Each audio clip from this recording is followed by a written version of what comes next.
नमस्कार, GK 247 India में आपका स्वागत है। आज हम लेकर आए हैं एक और मजेदार टॉपिक। चलिए शुरू करते हैं। तो चलिए सीधे मुद्दे पर आते हैं। आज के इस एनालिसिस में हम हरियाणा बजट 2024-25 को डीकोड करने जा रहे हैं। अब देखिए, अर्थशास्त्र और सरकारी नीतियों के पन्ने पलटना कभी-कभी बहुत उबाऊ लग सकता है ना, लेकिन फिक्र मत कीजिए। आज हम इस पूरे भारी भरकम बजट को एकदम आसान भाषा में मैक्रो से लेकर माइक्रो ब्लूप्रिंट में बदल देंगे। हम देखेंगे कि एक राज्य अपनी तिजोरी का मैनेजमेंट कैसे करता है। अब जरा इस नंबर पर गौर कीजिए, 1.89 लाख करोड़ रुपए। ये कोई छोटा मोटा आंकड़ा नहीं है, ये राज्य के वित्तीय विजन का एक बहुत ही बड़ा पैमाना सेट करता है। और सबसे दिलचस्प बात, पिछले साल के मुकाबले इस बजट में करीब 11% का जंप है, और वो भी बिना कोई नया टैक्स लगाए। वाकई ये एक बहुत ही मजबूत आर्थिक संकेत है। आज हम किस रास्ते पर चलने वाले हैं उसका एक क्विक रोड मैप देख लेते हैं। हम बजट के ओवरव्यू से शुरू करेंगे, फिर कुछ जरूरी आर्थिक आंकड़े देखेंगे, इसके बाद अलग अलग सेक्टर्स को मिले फंड्स की बात करेंगे, फिर देखेंगे कि आम आदमी के लिए इसमें क्या है, और आखिर में बात करेंगे उन आर्थिक चुनौतियों की जो राज्य के सामने खड़ी हैं। तो चलिए शुरुआत करते हैं बजट 2024-25 की एक ओवरऑल पिक्चर से। इस बजट को समझना इसलिए जरूरी है क्योंकि ये बताता है कि राज्य जाना कहाँ चाहता है। ये बजट 23 फरवरी 2024 को तत्कालीन मुख्यमंत्री मनोहर लाल खट्टर जी द्वारा पेश किया गया था, और अगर इस पूरे बजट को सिर्फ 2 शब्दों में समेटना हो तो वो होगा विकसित हरियाणा। एक ऐसा राज्य जो हर पैमाने पर विकास की नई ऊंचाइयों को छूने की तैयारी में है। अब सवाल है कि ये लक्ष्य हासिल कैसे होगा। इसके लिए कुछ खास फोकस एरियाज तय किए गए हैं, जैसे ग्रामीण विकास, गरीब कल्याण, खेल, शिक्षा, स्वास्थ्य और डिजिटल विकास। आप इन्हें इस बजट के पिलर्स मान सकते हैं। ये साफ दिखाता है कि सरकार एक बहुत ही बैलेंस्ड अप्रोच लेकर चल रही है। विजन की बात तो हो गई, अब जरा उन हार्ड नंबर्स पर आते हैं जो असल में राज्य की आर्थिक ताकत तय करते हैं।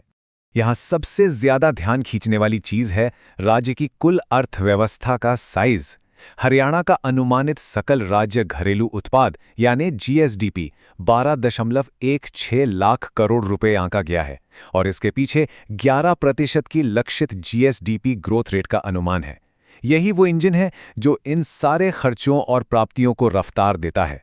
खर्चे की बात करें तो अगर आप इस चार्ट को देखें तो कुल व्यय का एक बहुत बड़ा हिस्सा, करीब 1.34 लाख करोड़ रुपए राजस्व व्यय में जा रहा है, मतलब वेतन, पेंशन और सरकार चलाने के रोजमर्रा के खर्चे।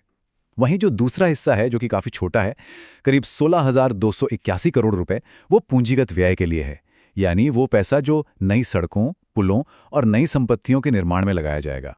अब इस बड़े लेवल से थोड़ा नीचे आते हैं और देखते हैं कि इस बजट के पाई को अलग अलग सेक्टर्स के बीच बांटा कैसे गया है।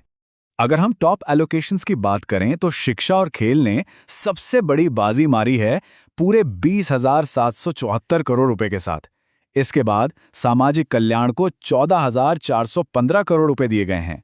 ये आंकड़े चीख चीख कर बता रहे हैं कि इस बजट में ह्यूमन रिसोर्स और सोशल सिक्योरिटी सबसे ऊपर हैं। और ऐसा नहीं है कि बाकी सेक्टर्स पीछे छूट गए हैं। ऊर्जा, ग्रामीण विकास, पुलिस और सिंचाई, इन सब के बीच फंड्स का एक बहुत ही बेहतरीन बैलेंस दिखता है। इनमें से हर एक सेक्टर को 6 से 7,000 करोड़ रुपए के बीच का बजट मिला है। मतलब साफ है, बुनियादी ढांचे, सुरक्षा और ग्रामीण विकास को एक बराबर अहमियत दी जा रही है। अब आते हैं उस सवाल पर जो शायद आपके दिमाग में भी आ रहा होगा, इसमें आम आदमी के लिए क्या है। चलिए माइक्रो लेवल पर चलते हैं। आखिर ये हजारों करोड़ रुपए जमीन पर क्या बदलाव ला रहे हैं। सबसे बड़ी और सीधी योजनाओं में से एक है मुफ्त बस यात्रा। जी हां, सालाना 1 लाख रुपए से कम आय वाले परिवारों के लिए हरियाणा रोडवेज की बसों में 1000 किलोमीटर की यात्रा एकदम फ्री कर दी गई है। सोचिए, 600 करोड़ रुपए के निवेश वाली ये योजना सीधे तौर पर कम आय वाले परिवारों की डेली लाइफ को आसान बनाएगी। बात सिर्फ सफर की नहीं है, बिजली और इलाज के खर्च पर भी फोकस है। PM सूर्योदय योजना के तहत कम आय वाले घरों को सोलर रूफटॉप लगाने के लिए 50,000 रुपए की एक्स्ट्रा हेल्प मिल रही है। इसके साथ ही चिरायु आयुष्मान योजना का विस्तार किया जा रहा है और 500 नए हेल्थ एंड वेलनेस सेंटर खोले जा रहे हैं। एक तरफ ग्रीन एनर्जी को बढ़ावा और दूसरी तरफ बेहतर हेल्थ केयर। किसानों और युवाओं के लिए भी बहुत कुछ है। आपको जानकर हैरानी होगी कि 1 अप्रैल 2024 से नहर सिंचाई शुल्क पूरी तरह से खत्म कर दिया गया। इससे सीधा 4,299 गांवों के किसानों को 54 करोड़ रुपए की बचत हुई। साथ ही 14 फसलों पर एमएसपी और युवाओं के लिए 400 नई खेल नर्सरी बनाने का फैसला भी एक बड़ा कदम है। और अगर एजुकेशन की बात करें तो सरकारी मॉडल संस्कृति स्कूलों में ई-लाइब्रेरी बनाई जा रही हैं। सरकार का पूरा जोर तकनीकी और डिजिटल शिक्षा पर है, यानी तैयारी पूरी है ताकि राज्य का यूथ कल के डिजिटल भविष्य के लिए एकदम रेडी रहे। अब देखिए, ये सब सुनने में बहुत अच्छा लगता है, लेकिन क्या सब कुछ इतना ही परफेक्ट है? चलिए भविष्य की आर्थिक चुनौतियों पर भी निष्पक्ष रूप से एक नजर डालते हैं। विकास और कल्याणकारी योजनाओं के इन शानदार बातों के बीच हमें डेफिसिट यानी घाटे के आंकड़ों को भी देखना होगा। राजकोषीय घाटा जीएसडीपी का 2.8% और राजस्व घाटा 1.5% रहने का अनुमान है। ग्रोथ रेट भले ही मजबूत हो, लेकिन पैसे उधार लेने और राजस्व की कमी का ये जो प्रेशर है ना, ये राज्य के खजाने पर लगातार बना रहता है। और सबसे बड़ी चुनौती क्या है पता है? कमिटेड एक्सपेंडिचर यानी प्रतिबद्ध व्यय। इसका मतलब है कि राज्य की कुल कमाई का लगभग 60% हिस्सा तो पहले से ही लॉक है। वो केवल वेतन, पेंशन और कर्ज के ब्याज भुगतान में चला जाता है। इसका सीधा सा मतलब ये हुआ कि नई चीजों या नए विकास कार्यों पर खर्च करने के लिए सरकार के पास बहुत ही लिमिटेड पैसा बचता है। इस वित्तीय मजबूरी का सीधा असर दिखता है नई संपत्तियों के निर्माण पर। बजट की शुरुआत में पूंजीगत व्यय के लिए 16,281 करोड़ रुपए रखे गए थे, लेकिन जब असल आंकड़े यानी रिवाइज्ड एस्टीमेट सामने आए तो पता चला कि ये खर्च घटकर सिर्फ 12,752 करोड़ रुपए रह गया। यानी प्लानिंग जितनी बड़ी थी, ग्राउंड रियलिटी में भौतिक संपत्तियों पर खर्च उससे थोड़ा कम ही हो पाया। तो इन सभी फैक्ट्स और फिगर्स को देखने के बाद आखिर में हम एक बड़े सवाल पे आके खड़े हो जाते हैं। एक तरफ तेजी से बढ़ती जनकल्याणकारी योजनाएं हैं और दूसरी तरफ लंबे समय तक राजकोषीय स्थिरता बनाए रखने का दबाव। राज्य सरकार इस नाजुक डोर पर बैलेंस कैसे बनाएगी?